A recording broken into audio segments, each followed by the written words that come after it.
l'amour et les lumières.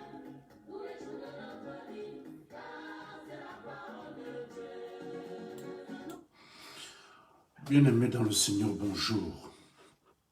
Nous sommes à l'aube d'une nouvelle journée. Prions le Seigneur. Éternel notre Dieu, béni sois-tu d'éternité en éternité, toi qui nous aimes, toi qui nous accordes la joie et cette possibilité de voir des journées se lever sous nos yeux, sous notre regard et d'en bénéficier. Béni également soit ton Fils Jésus, qui nous accorde sa paix lorsque nous sommes dans des moments de désarroi. Amen.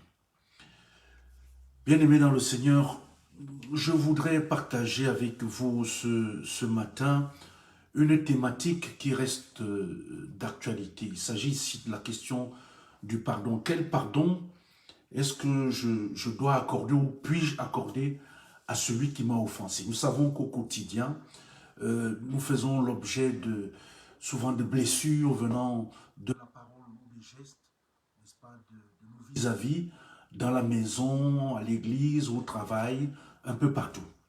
Eh bien, cette question, lorsqu'elle vient à Jésus, à un moment donné, il va répondre, n'est-ce pas, à ses disciples. Et là, nous sommes dans l'évangile de Matthieu, ici au chapitre 18, où à partir du verset 23 jusqu'au verset 35, il est question, n'est-ce pas, pour Jésus d'apporter un éclairage sur cette situation, sur l'élément, n'est-ce pas, qu'on doit avoir en soi vis-à-vis de l'autre en matière de pardon. Et là, il ouvre une autre page. Il parle, n'est-ce pas, d'une histoire où il présente deux dettes. Deux dettes d'abord. Celle d'une grande dette, n'est-ce pas, qu'un serviteur devait à son roi. Alors, puisqu'il n'était pas en capacité de régler cette dette, le roi a ordonné, n'est-ce pas, qu'il soit vendu, ainsi que tout ce qui lui appartenait. Et ce serviteur est tombé au pied du roi pour demander, n'est-ce pas, qu'il lui accorde le temps, n'est-ce pas, de payer sa dette. Et le roi a été ému de compassion et il a décidé, n'est-ce pas, d'effacer cette dette. Alors seulement, ce qui se passe, c'est que ce serviteur-là, lui aussi se trouve en face d'une autre personne qui lui donne de l'argent. Alors, mais lui, il n'accepte pas, n'est-ce pas, remettre la dette de cette personne-là. Alors, nous sommes ici, là, bien-aimés dans le Seigneur, dans cette interpellation de Dieu à travers, de Jésus à travers, n'est-ce pas, cette histoire de la dette. C'est que nous avons des dettes envers Dieu. C'est lui qui est, n'est-ce pas, le Seigneur. Nous avons des dettes envers lui. Nous avons des dettes, nous aussi, envers nos prochains. Certainement, une personne ou une autre, nous lui devons quelque chose. Et nous avons également des dettes, n'est-ce pas, que nos prochains ont envers nous. Alors, il est question pour Jésus d'attirer l'attention sur la patience et sur la considération, n'est-ce pas, de l'autre. Dieu n'est pas ému de compassion pour que l'homme ne le soit pas à l'endroit de son prochain. Alors, le comportement que nous avons doit être très loin aux antipodes, n'est-ce pas, du comportement qu'a eu ce serviteur par rapport à un frère, lui qui venait d'être, n'est-ce pas, pardonné, mais qui ne pardonne pas.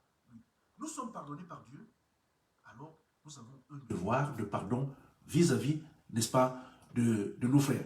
Dieu rend libre le serviteur qui était, n'est-ce pas, sous le poids énorme de la dette. Un poids énorme.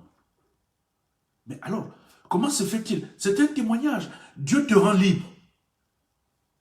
Alors que tu n'avais pas droit à cette liberté. Alors, comment ne pas aussi agir de la même manière vis-à-vis de ton prochain, de ton frère, de ta sœur? Il est vrai que sur le plan charnel, plusieurs discours tendent à relativiser ici en disant « Oh, mais ça Jésus parle, que ça c'est littéral, c'est écrit. » Mais que dans le vécu, ce n'est véritablement pas ça. Mais pourtant, c'est possible. Parce que là, c'est un don gratuit. Nous avons des dettes. Nous savons distinguer les dettes. urgence en face de nous. Mais nous avons du mal à reconnaître que nous-mêmes, nous sommes aussi endettés. Parce que autant nous demandons en face de nous, autant dans notre dos, d'autres personnes aussi nous demandent. Alors, si Dieu, lui, il remet la dette gratuitement, ça veut dire que nous sommes en capacité, n'est-ce pas, nous aussi, de remettre la dette de celui qui est en face de nous, de notre prochain. Parce que nous attendons être libérés, nous devons aussi savoir libérer. Dans notre existence, nous devons garder à l'esprit que nous sommes peut-être maîtres, mais surtout nous sommes des serviteurs. Nous sommes des personnes graciées. Nous étions endettés, mais nous sommes sauvés. Nous sommes des pécheurs. Nous sommes des personnes offensées. Mais aussi, nous sommes aussi des offenseurs. Nous voulons recevoir du pardon. Nous devons être en capacité aussi de pardonner. Bien-aimés dans le Seigneur, ce matin, j'ai voulu attirer l'attention sur cette question, comme Jésus l'a fait, du pardon en parlant de la dette. La question est de savoir combien de fois devons-nous pardonner celui qui nous a offensés. La réponse à travers Jésus, c'est 7 fois 77 fois 70. Autant de fois que cela se produit, nous devons être en devoir de pardonner. C'est une épreuve pour les uns et les autres. Nous savons le ressenti formidable et terrible qui peut nous habiter lorsque nous sommes offensés. Mais à ce moment-là, nous devons apprendre à nous taire, à garder d'abord le silence, à prendre du recul, parce que celui qui est chrétien ne peut pas réagir, il n'a pas le droit de réagir comme celui qui ne l'est pas. Alors, quelle serait la différence entre le chrétien et le non-chrétien? Si nous sommes, n'est-ce pas, des amis de Jésus, nous devons être en capacité de vivre ces enseignements au quotidien. Le thème que je voulais partager ce matin, c'est qu'apprenons à discerner les dettes des autres, mais aussi et surtout les nôtres. Seigneur, nous te disons merci pour cette nouvelle journée de vie, merci pour cette semaine qui commence. Tu nous la donnes ce matin par ta visite, afin que nous puissions en jouir. Merci de nous aider à être dans cette capacité de dépassement, dans des réactions inappropriées vis-à-vis de notre prochain, de nos frères, de nos sœurs.